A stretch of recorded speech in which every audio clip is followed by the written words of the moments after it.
Now let's look at our final scenario, coming up with the subnet address, broadcast address, and valid host range. So our last scenario here, given an IP address and subnet mask, find the subnet address that the address resides upon, that IP address resides upon, find the broadcast, find the first host, last host, that's the valid range. So let's use an example here,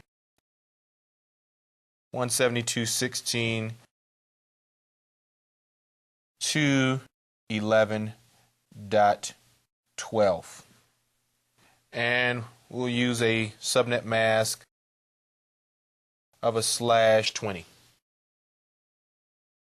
So let's find the subnet address for this IP address. This is a host address. This is the address that's on a computer or on a router, or on an actual host device. This is the subnet mask for that particular device. This is useful.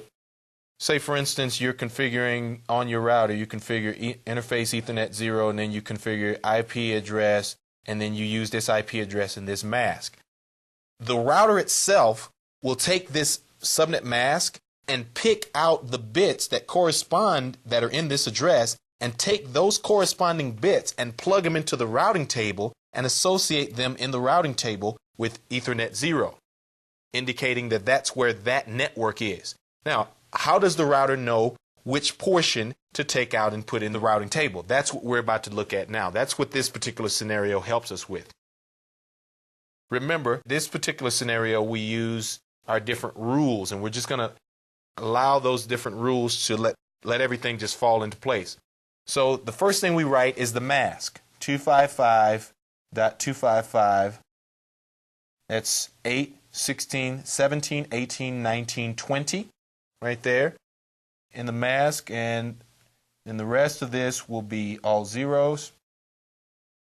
Once you have the mask, when you're subnetting with the rules, here's the way we'll play this game. Remember, you always write the mask.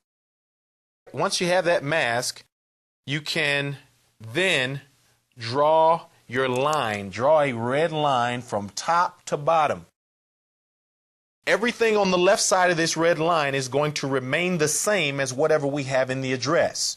Everything on the right side of the line will follow the rules. This is just going to fall right in place once we just follow the rules.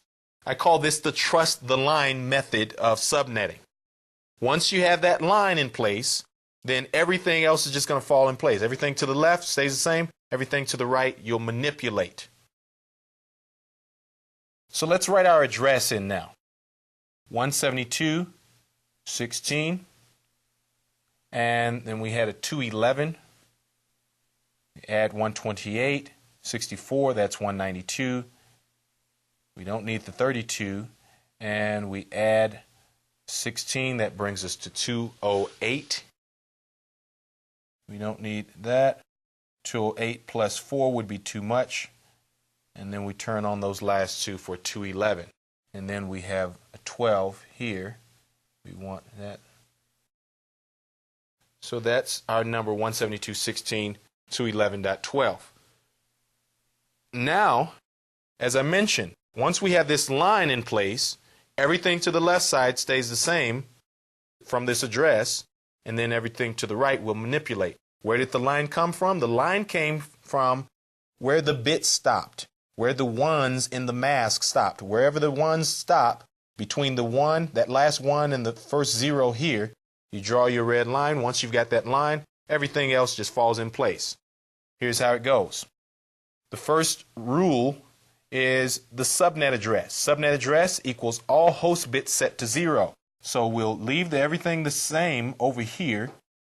Everything's the same on this side, and we'll set all the host bits to 0.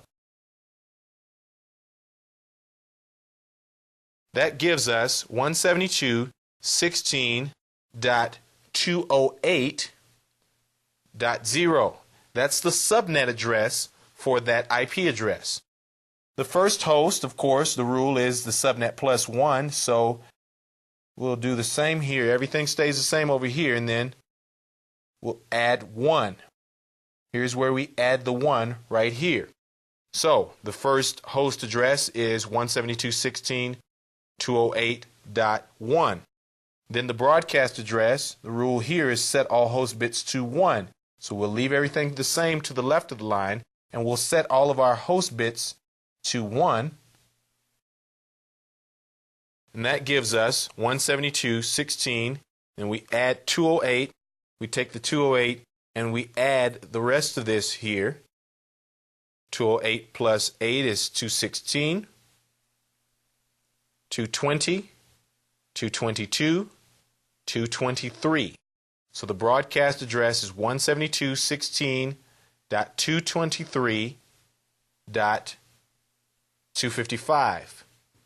The last host address, the rule is the broadcast minus 1, 172.16.1101, and we will subtract 1 at the very end here to get our broadcast address. So 172.16.223.254 is our example there. So that gives us a valid range of host addresses. From 172.16.208.1 up through 172.16.223.254. So that gives us a look at subnetting. We looked at our tasks, we looked at the different scenarios, as well as a few examples that you can use in preparing for your exam.